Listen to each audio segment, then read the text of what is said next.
A.C. Bhaktivedanta Swami Prabhupada Ki Jai. Anantakoti Vaishnavinda Ki Jai. ISKCON founder Acharya Srila Prabhupada Ki Jai. Namacharya Srila Haridas Thakur Ki Jai. Grantaraj Srimad Bhagavatam Ki Jai. Gaur Premananda. All glories to the assembled devotees. All glories to the assembled devotees. All glories to the assembled devotees. All glories to Sri Sri Guru and Gauranga. Glories to Srila Prabhupada.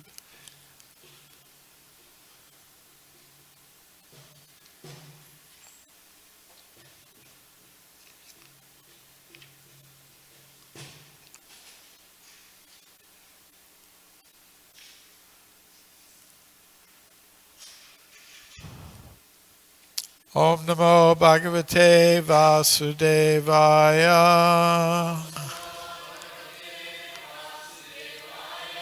Om Namo Bhagavate Vasudevaya.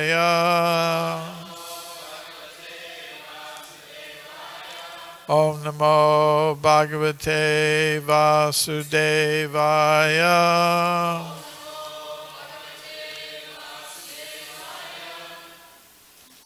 Srimad Bhagavatam, Canto 1, Chapter 18, Parikshit cursed by a Brahmin boy. Text 11.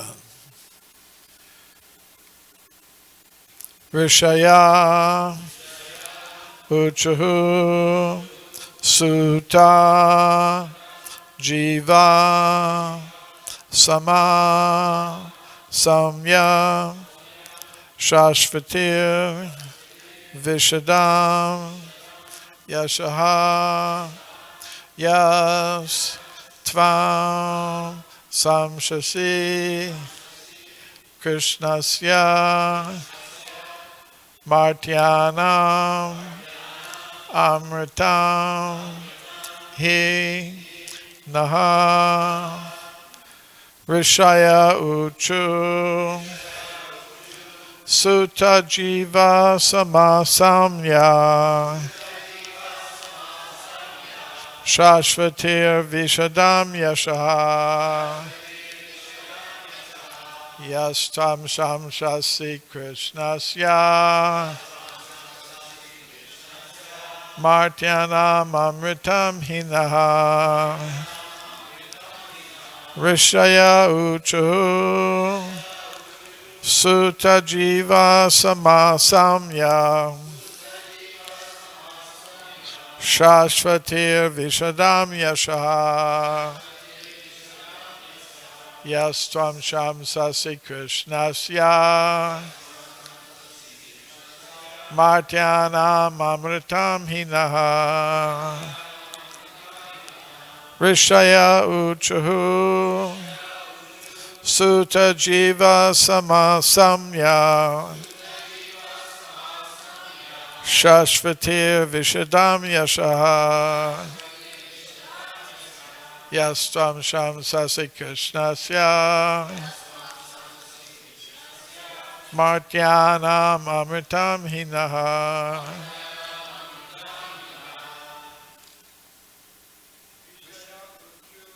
Rishaya Uchu Itashiva Samasamya Sadir Sasamya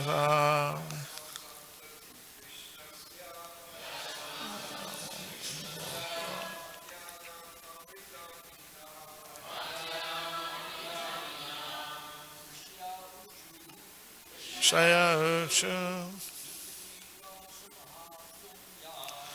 Samya Samasamya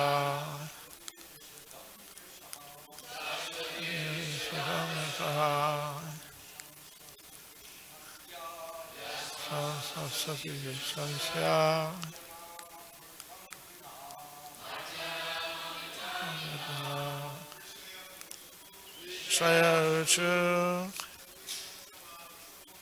Sutta Jiva Samasamya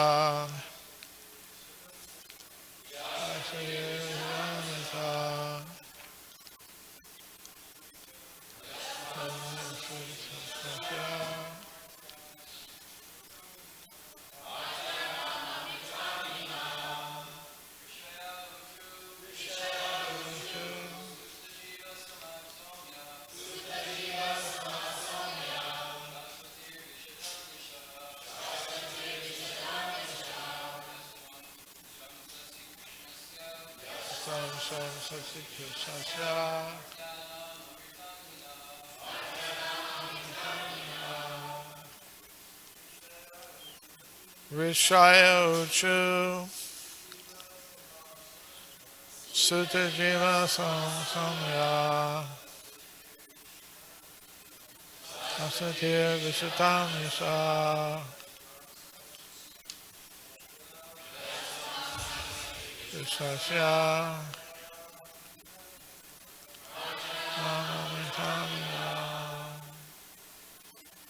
Vaishnavis Rishaya Uchu Sutta Jiva Samya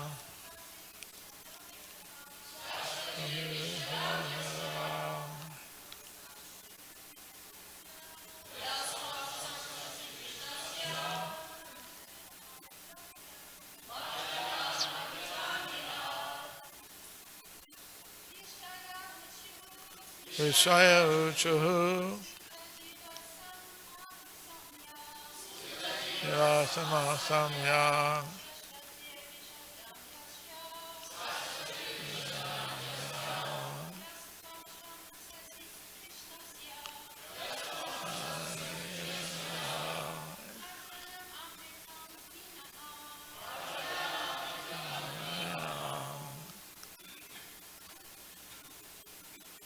Rishaya Uchuhu. The good sages said, Sutta, O Sutta Goswami, Jiva, we wish you life for. Samaha, many years. Saumya, grave. Shashvatahi, eternal. Vishadam, particularly. Yashaha, in fame. Yatvam, because you. Shamsasi, speaking nicely. Krishnasya, of Lord Shri Krishna. Martyanam, of those who die. Amritam, eternity of life. He, certainly. Naha, our. Translation and purport by His Divine Grace A.C. Bhaktivedanta Swami Prabhupada. Translation.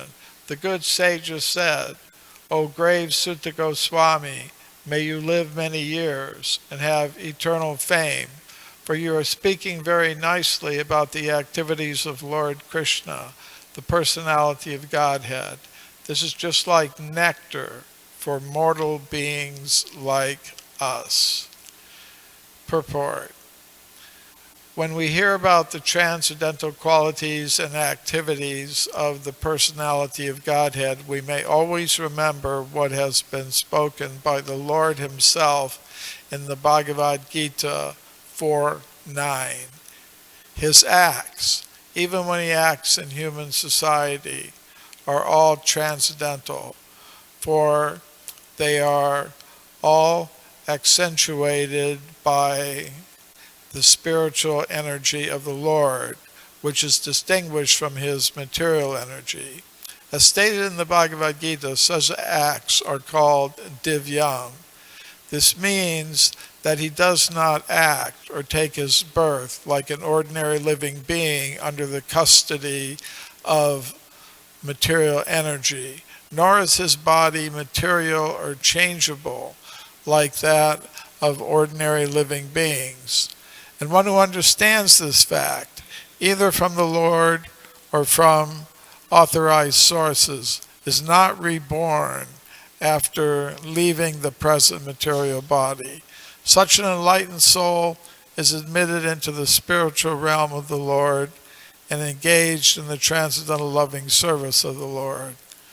Therefore, the more we hear about the transcendental activities of the Lord, as they are stated in the Bhagavad Gita and Srimad Bhagavatam, the more we can know about His transcendental nature and thus make definite progress on the path back to Godhead. Om Jnana Timirandasya Gananjana Shalakaya Chakshuran Militam Yena Tasmai Shri Gurave Namaha. Shri Krishna Chaitanya Prabhu Nityananda Shri Advaita Gadadhar Shri Vasari Gaur Bhaktavinda. Hare Krishna, Krishna Krishna, Hare Hare. Hare Rama, Rama Rama, Hare Hare.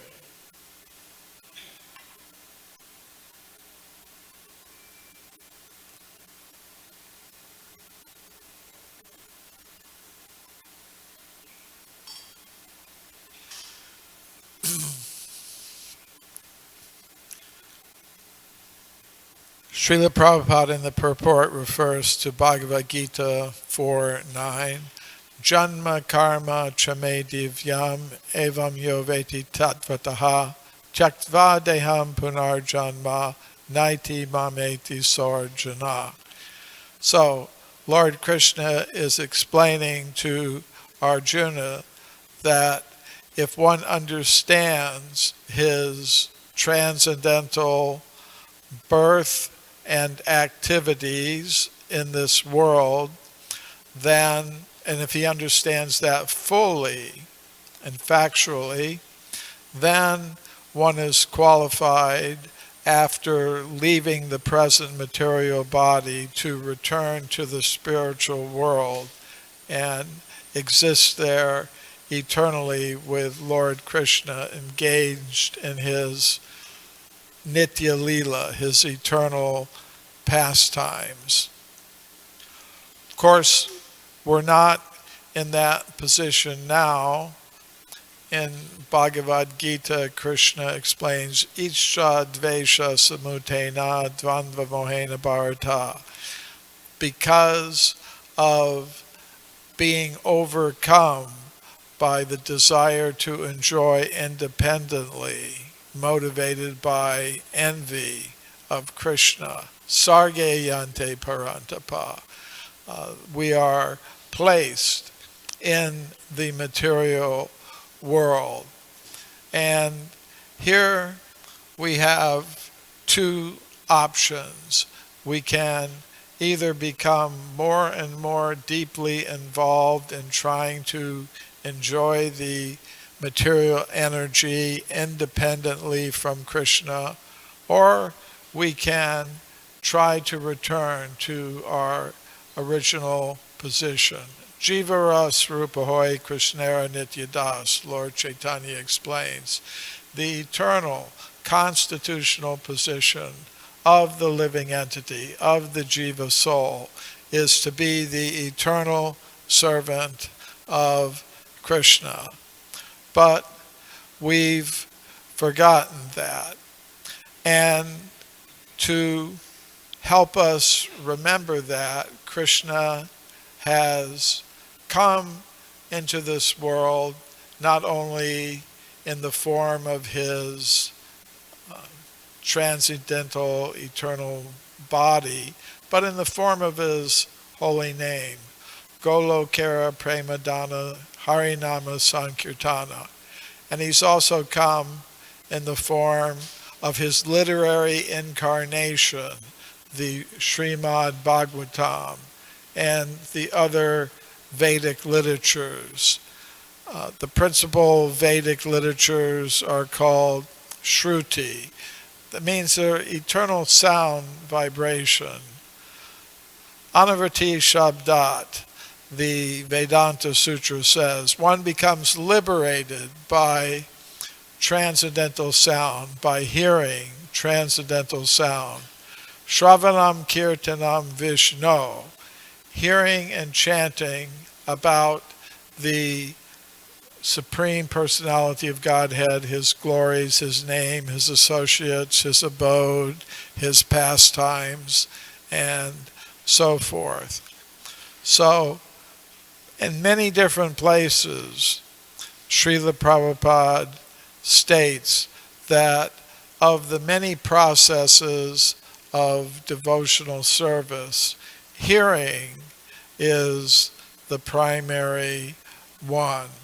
So, That is the purpose of our Krishna consciousness movement, to give people the opportunity to hear the holy name of the Lord, to hear the pastimes of the Lord as they are recorded in the Bhagavad Gita, to hear the teachings and instructions of the Lord as they are given in the Bhagavad Gita. So, Dharma swanishtasa pumsa vishvaksena katasuyat nopadiyat yadiratim shrama evi kevalam. Dharma. Everyone has some duty. In this material world, we have manufactured so many duties based on our identification with our material bodies.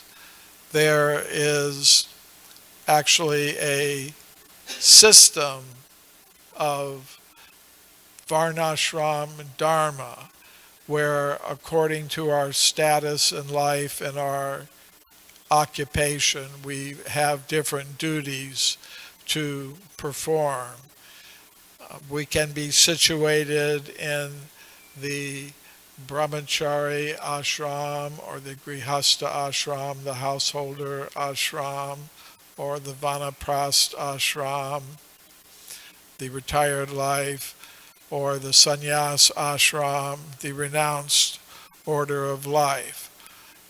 So there are different types of dharma associated with those different ashrams. And then there are the different varnas.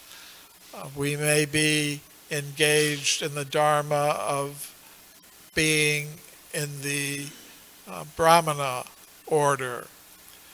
That means teaching.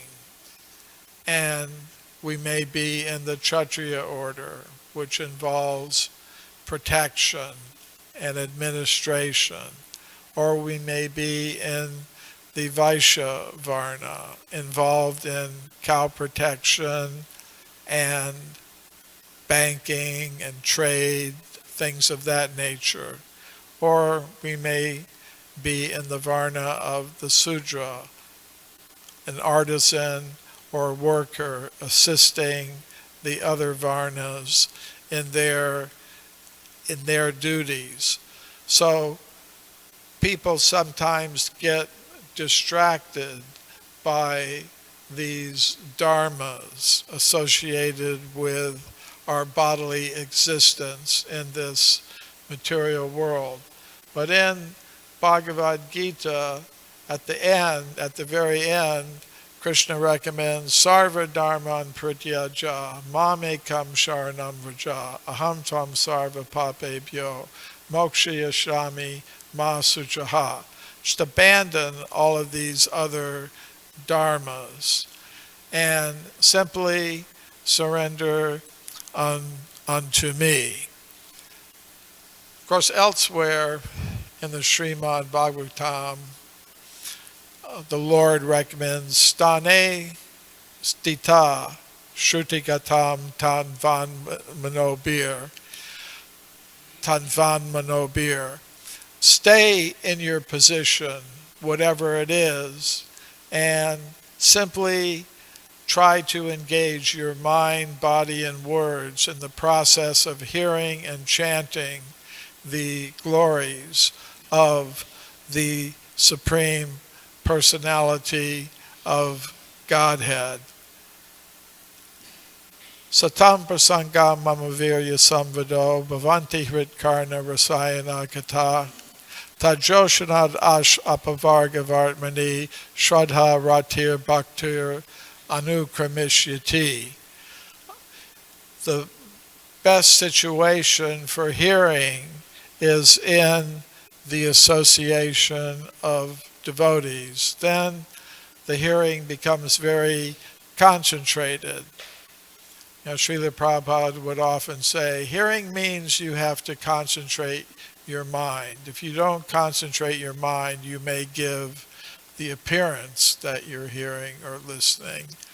But the real hearing begins when you concentrate your mind. And his spiritual master Bhaktisiddhanta Saraswati noted of Srila Prabhupada when he encountered him, that this boy likes to hear. So Srila Prabhupada was very fond of that statement by his spiritual master, that yes, this boy is very good, he likes to hear. And he explained once, Srila Prabhupada explained once, Bhaktisiddhanta would divide his followers into two classes. The first class he called the Dandavat class, and second, the hearer class. He said, yes, some people, they just come, they pay their Dandavat, but they don't hear. They don't listen, and therefore they don't make very much advancement in Krishna consciousness. It's just an external show. But others, they actually want to hear. So this is necessary. Notpadyat ratim. If we perform our duties in Krishna consciousness even, but we don't develop an attraction for hearing the Srimad Bhagavatam, hearing the Bhagavad Gita, hearing the holy name of the Lord, then Shrama evi kevalam, it's all a waste of time, that verse says. So, satam prasangat mama virya samvado, hearing becomes very much concentrated in the association of devotees. And Shraddha Ratir Bhaktir Anukramishati, by hearing one develops faith. And it's this faith that allows one to advance in Krishna consciousness. Rupa Goswami says, Adau Shraddha, Tata Sadhu Sangha, To Bhajana Kriya, Tato Anartha Nivritti. Anartha Nivritti comes next. So first there's some initial faith that one has. Let me see what these people are up to, these devotees. Let me hear what they have to say. And then one enters the association of devotees and begins to hear.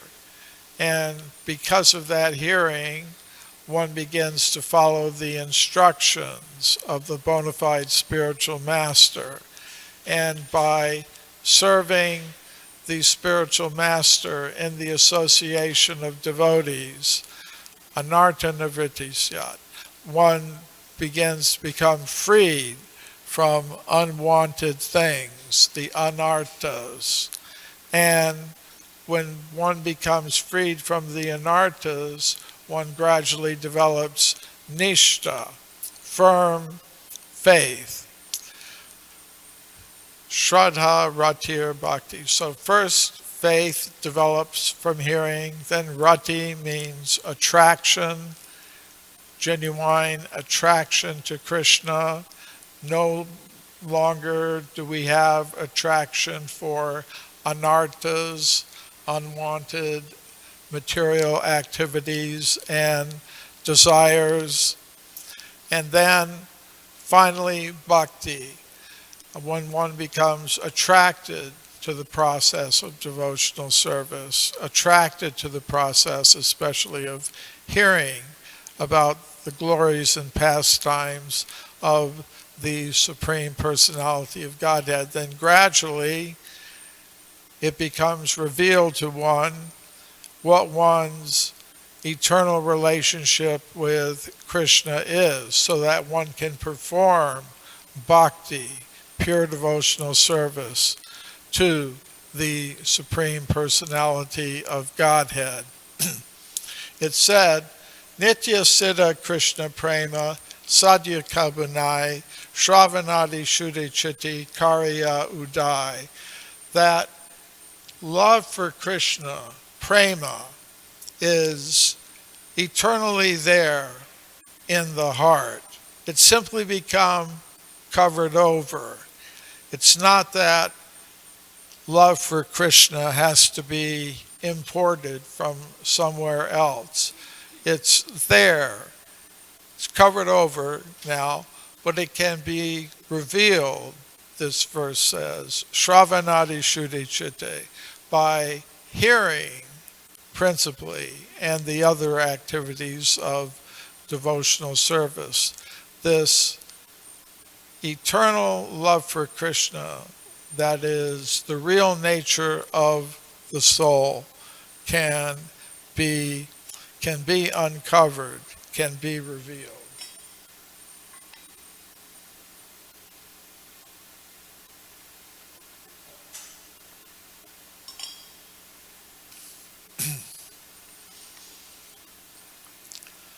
So we're hearing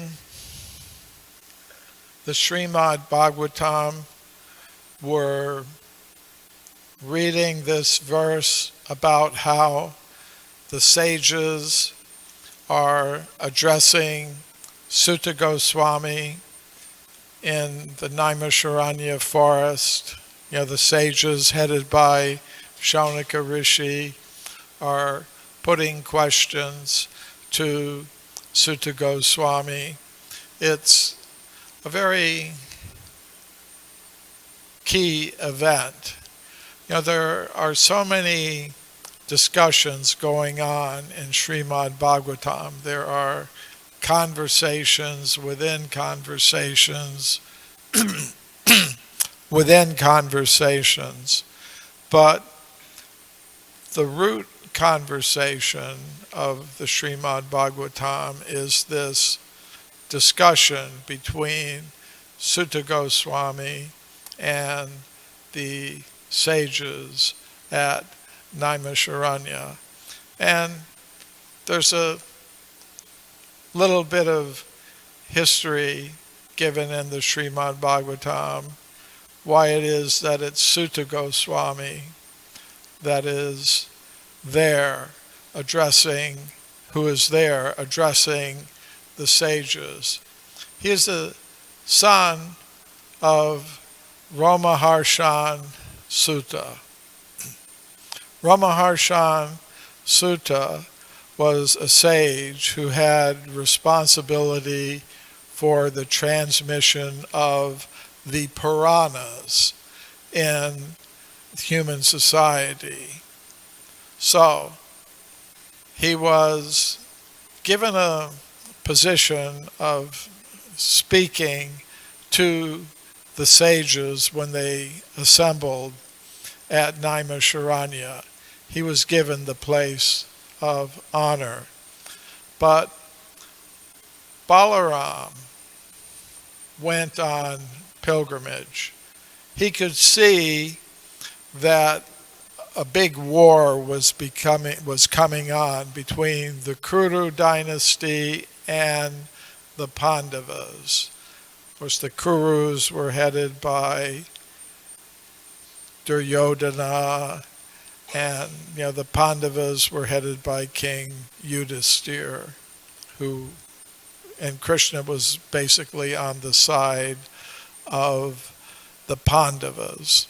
But Balaram, he had some relationships with some of the members of the Kuru dynasty, so he decided he didn't want to become involved in the fighting, so he went in the fighting that was coming. So he went on pilgrimage, and one of the places he went was Naimisharanya. So he saw the gathering of sages there, and he entered it, and everyone recognized him for who he was, the personality of Godhead, the brother of Krishna, and they paid him respects. But Ramaharshan Sutta, who was sitting in the place of honor, thought somehow or other, I don't have to pay respect. I'm in the respected place. So I don't have to offer respect to Balaram when he just enters the assembly. So Balaram became, as he sometimes does, a little bit upset. And he considered that it is my duty to correct this person for his offense. Not that he took it personally, but he just understood that yes, it's my duty to instruct human society by dealing with this person in the way that I think fit. So, with a blade of kusha grass, he killed Romaharshan Sutta. But the assembled sages told him, actually, maybe you shouldn't have done it like that because he's a brahmana, you're a kshatriya. So Balaram said, taking a position of respect to the brahmana sages, said, I'll atone for it. You just tell me what to do. And the sages told him, well, here's what we want you to do. We respect you for who you are. So we want to keep your killing of Romaharshana, but we also want you to atone. We want you to kind of satisfy everything. So Balaram said, okay, the Shastra says that the son is equivalent to the father, that the father takes birth in the son. So Romaharshan's son is his equivalent. So we can keep your honoring of Romaharshan Sutta by giving his son the place as speaker about the Puranas, and in that way everything will be adjusted. So the sages accepted that. Then they also suggested that Balaram go visit some places of pilgrimage and perform further austerities. So he did that. So there's a history why Sutta Goswami is the speaker to the sages at Naimisharanya. So the main point, however, from this purport is that we should develop an attraction for hearing the glories of the Supreme Personality of Godhead, hearing the pastimes of the Lord, hearing the instructions of the Lord, hearing the holy name of the Lord. And this hearing should be from the proper persons. A Vaishnava Muhodgirnam Putam Harikatamritam Shravanam Naivakartavyam Sarpochista Yatapayam. One should not hear about these things from the Avaishnavas, those who are not properly situated as Vaishnavas. The warning is that it's like milk touched by the lips of a serpent. Milk is a very good thing, but if it's touched by the lips of the serpent, it becomes poisonous in its effect. So we should hear about the pastimes of the Lord from the Vaishnavas, the pure Vaishnavas, and the line of disciplic succession. Evam parampara praptam.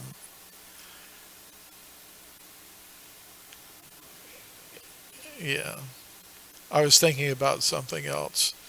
Uh, Lord Chaitanya, in his conversation with Ramananda Roy, asked, "What is the most important topic for hearing?" And Ramananda Roy said, "The pastimes of Radha and Krishna." So we want to become qualified for that.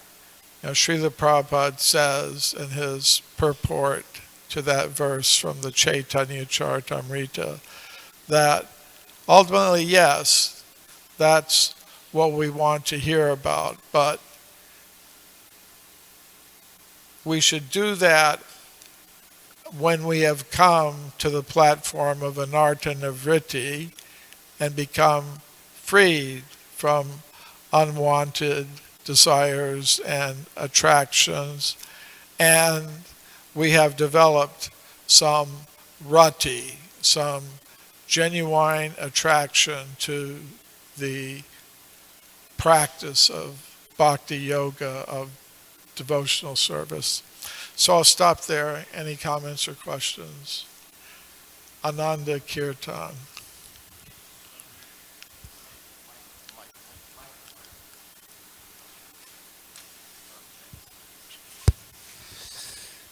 Okay. I've been here when someone was giving Bhagavatam class, and their Diksha Guru came in during the class and sat down and listened to the rest of their class. So what's the uh, that story with Ramaharshan Sutta? What's the proper etiquette then? If your spiritual master walks in, are you supposed to get up? Are you just supposed to pay obeisances in your mind? What do you do? Good question. So the situation is a devotee is on the Vyasasan giving a class, and one spiritual master enters. Should one pay respects or not? I would think if I were in a class, I were giving a class, and Srila Prabhupada walked in, I would acknowledge it.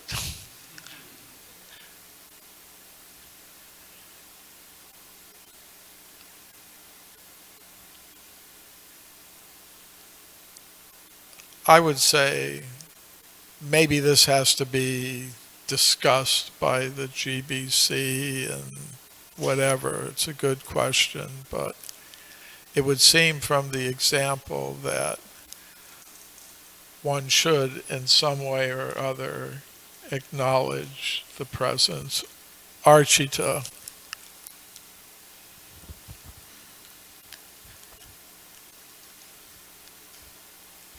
I have a question. I could comment on this previous question, but I have a question of my own. So, what would you prefer? Does anybody, first of all, does anybody have any illuminating comment to make about the question? Yeah, I could say something about that. Okay, There are say two something mistakes you about can that. make in offering respect. You can offer too much or not enough. It's always better to make the mistake of offering too much. Even if somebody says it's too much respectful to get off the Vyasasan and pay your obeisances, it's better to make that mistake than the other mistake of not doing it. That's my opinion. Now, my question was about the chronology of what the story that you presented about Balaram and Ramaharshan Sutta. It seems a little bit off. We know that Sutta Goswami heard the Bhagavatam when it was discussed between Sukadev Goswami and Parikshit Maharaj. He was present in that assembly. So that was obviously after the Battle of Kurukshetra, because Parikshit survived the attack of Ashwatthama after the battle of Kurukshetra. But here you're saying that Balarama was on pilgrimage because he wanted to avoid the war. So it doesn't seem to gel. Maybe you can shed some light on that. I'm not sure I understand the exact nature of your question. Balaram came into the assembly where Ramaharshan Sutta was supposed to speak at Naimisharanya because he was on pilgrimage to avoid the battle of Kurukshetra. Right. Ramaharshan didn't pay his respect, so he killed him and then he installed Sutta Goswami. But we know that Sutta Goswami heard this whole conversation between Shukadev and Parikshit because he was present at that assembly. That's where he heard the Bhagavatam. But that happened after the battle of Kurukshetra, because Parikshit survived the battle of Kurukshetra. He survived Ashwatthama's attack, which came after the battle of Kurukshetra. So it doesn't seem to gel. No, I'm not necessarily saying that immediately after Ramaharshan Sutta was killed, and immediately and continuously Sutta Goswami was present there. But sometime afterwards, yes, he heard from Shukadev, who was his instructing spiritual master. And after that, he was in the position he's in now. So the basic sequence of events is there. I didn't say, and neither does the Bhagavatam say, that immediately after that event he was put on the Vyasasan, and that information isn't given. Does that satisfy?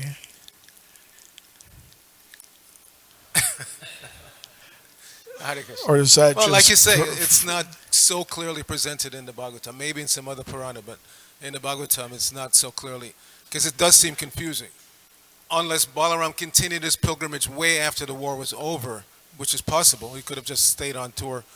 But on the surface, it just doesn't seem to gel. Well, he didn't stay on pilgrimage until way after the war was over. He went to Dwarka after having gone all over, and he heard that the battle was still going on, so he went. He went to Kurukshetra to stop the fight between Bhima and Duryodhana, who were doing some club fighting. And when he arrived at Kurukshetra, Krishna and Yudhisthira and Nakula and Sahadev, they're saying, what's he doing here? You know, he's supposed to be on pilgrimage. What's he want? So they didn't say anything to him. They just said, obeisance to you. And so Balaram went to the fight, and he tried to convince Bhima and Duryodhana to stop. He said, neither one of you is going to win this fight because you're equally matched. One of you is stronger than the other, but the other is more expert in using a club. And he said that because Bhima was very, very strong, but he himself had trained Duryodhana how to fight with the club. So he said, neither one of you are going to win. Neither one of you is going to win or lose. So you might as well just stop. But they didn't listen to him. They continued. So he wasn't on pilgrimage until long after the war. He kind of finished his pilgrimage just at the very end and went there to try to stop that fight, but he wasn't successful. The Bhagavatam says he just understood it to be fate, Krishna's will, that they continue fighting.